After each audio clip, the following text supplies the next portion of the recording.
आपने मेरी last video देखा होगा, तो मैंने उसमें ट्रैक इवेंट्स कवर किए थे। आज की वीडियो में हम फील्ड इवेंट्स कवर करेंगे और हमारा ये लास्ट है, एथलेटिक्स का ये लास्ट वीडियो रहेगा हमारा।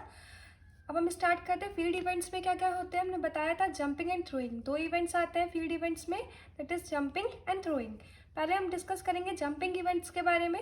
तो जंपिंग इवेंट्स में बताए थे long jump, high jump, triple jump and pole vault, चार आते हैं। और थ्रोइंग में बताए थे हमने, उसमें भी चार आते हैं। थ्रोइंग को बाद में डिस्कस करते हैं, पहले हम जंपिंग इवेंट्स को डिस्कस करते हैं। जंपिंग इवेंट में फर्स्ट हम डिस्कस करेंगे लॉन्ग जंप को। तो लॉन्ग जंप जो होता है वो मेंस और वुमेन्स दोनों के लिए होता है। इसमें जो लैंडिंग एरिया होता है लॉन्ग जंप का, वो 9 इंटू 2.75 मीटर होता है। लेंथ और विड्थ कितनी होती है टेक ऑफ बोल्ट की, तो 1.22 मीटर होती है। 1.21 से 1.22 मीटर होती है, ये लेंथ होती है। और विड्थ होती है 198 टू 200 mm होती है। टाइम ड्यूरेशन कितनी होती है, तो 1.5 मिनट होता है। कितना होता है, 1.5 मिनट होता है। और लॉन्ग जंप में 3 ट्रायल दिए जाते हैं आपको लॉन्ग जंप के लिए। हाई जंप किसके लिए होता है, ये मेंस और वुमेन्स दोनों के लिए होता है। इसमें जो लैंडिंग एरिया होता है ये 5/3 मीटर का होता है। इसमें जो रनवे होता है वो 20 मीटर का होता है। लेंथ कितनी होती है क्रॉस बार की, तो 4 मीटर होती है। और इस क्रॉस बार का जो वेट होता है वो 2 किलोग्राम होता है। ये इसमें आप लोग ये याद रखिएगा, मेनली लैंडिंग एरिया पूछा जाता है हाई जंप का, लॉन्ग जंप का, और टाइम ड्यूरेशन भी पूछ लेते हैं इसमें, तो ये इंपॉर्टेंट है। ट्रिपल जंप ये सबसे डिफिकल्ट कंपटीशन होता है। एथलेटिक्स में हमने 4 पढ़े ना इवेंट, 2 इवेंट्स पढ़े थे, track of field. Track of field में भी आते हैं, बताए थे running, walking, jumping and throwing. इन सब में अगर हम एथलेटिक्स में देखें सबसे डिफिकल्ट कंपटीशन होता है वो ट्रिपल जंप ही होता है। ट्रिपल जंप को हम पहले 3 जंप्स होती हैं इसमें, हुप, स्टेप एंड जंप। पूछा जाता है कौन कौन से 3 स्टेप्स होते हैं पहले ट्रिपल जंप में, तो हुप, स्टेप एंड जंप होता है। इसको ऑप्शन में बहुत पूछते हैं। मोस्ट डिफिकल्ट कंपटीशन, सबसे डिफिकल्ट कंपटीशन है ये ट्रैक एंड फील्ड का। अब हम देखते हैं पोल वॉल्ट। पोल वॉल्ट का लैंडिंग एरिया कितना होता है, तो 5/5 मीटर होता है। इसमें जो टाइम ड्यूरेशन मिलता है पर जंप के लिए, हर एक जंप के लिए जो टाइम ड्यूरेशन मिलता है वो 2 मिनट्स होता है। लेंथ कितनी होती है क्रॉस बार की, 4.48 टू 4.52 मीटर होती है। लंबाई कितनी होती है क्रॉस बार की, तो 4.48 से 4.52 मीटर होती है। और इस क्रॉस बार का वेट कितना होता है, तो 2.25 kg होता है।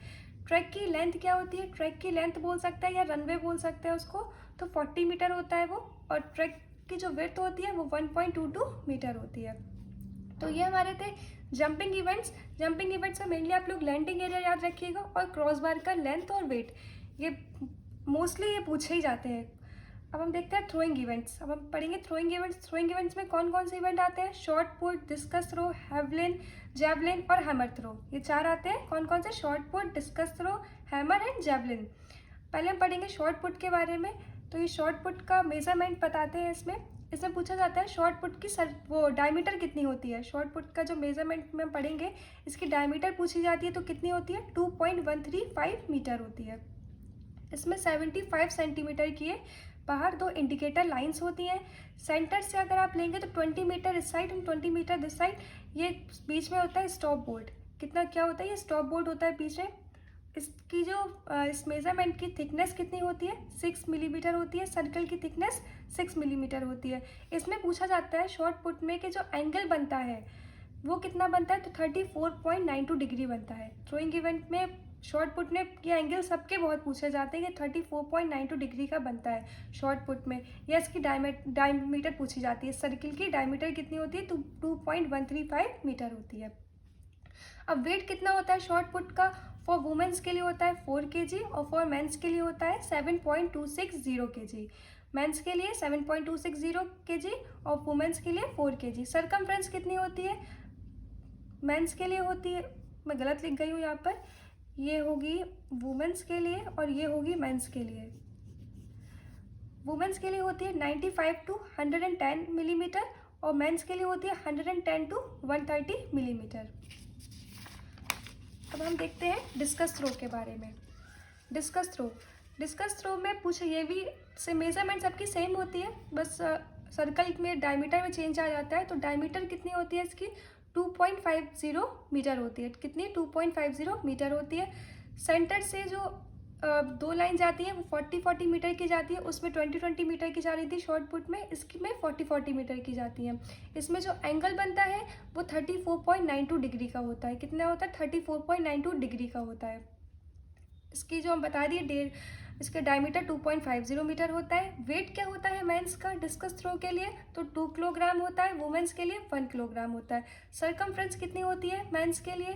तो 219 से 221 मिलीमीटर होती है। वुमेन्स के लिए 180 से 182 मिलीमीटर होती है। पूछा जाता है डिस्कस थ्रो ओलंपिक्स में कब ऐड हुआ? तो मेंस के लिए 1896 में ऐड हो गया था, वुमेन्स के लिए 1928 में ऐड हो गया है। अब देखते हैं हैमर थ्रो में। हैमर थ्रो में ये बिल्कुल हैमर थ्रो बिल्कुल आपका शॉर्ट पुट की तरह होता है। जितनी भी मेजरमेंट वगैरह होती है सब बिल्कुल शॉर्ट पुट की तरह होती है इसमें। अब देखते हैं, जैसे ये हैंडल होता है, यहाँ से हम पकड़ते हैं, ये स्टील का वायर होता है, यहाँ पे बॉल लगी होती है, इसको पकड़ के हमें घुमाना होता है। तो इसमें पूछा जाता है टोटल केज कितनी होती है?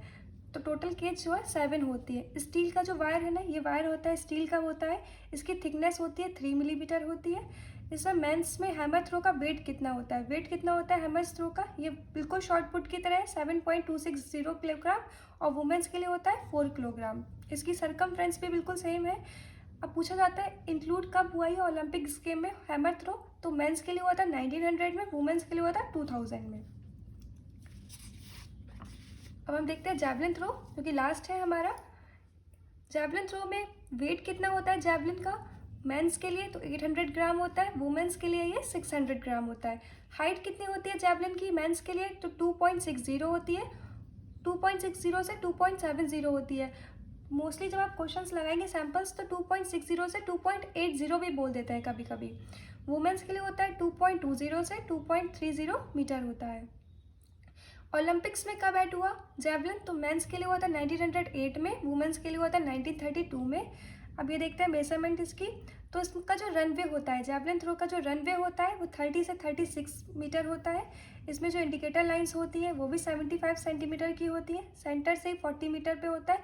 इसका एंगल चेंज हो जाता है इसमें, तभी पूछा जाता है इसका जैवलिन थ्रो का एंगल कितना होता है, क्योंकि हमें जितना भी पढ़े सब में 34.92 डिग्री था एंगल, इसमें 28.96 डिग्री हो जाता है एंगल जैवलिन थ्रो में।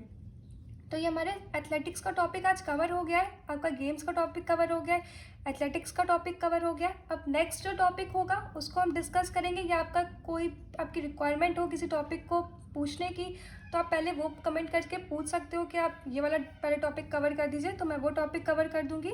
और अगर एथलेटिक्स से रिलेटेड कोई भी डाउट होता है किसी भी इवेंट्स में, ट्रैक या फील्ड के कोई भी इवेंट में कैसा भी टॉपिक है या फिर कोई डाउट है, तो आप मुझसे कमेंट करके पूछ सकते हो। मेरे इस पे यूट्यूब पे पूछ सकते हो, या आप मेरे इंस्टाग्राम अकाउंट पे भी पूछ सकते हो मुझसे।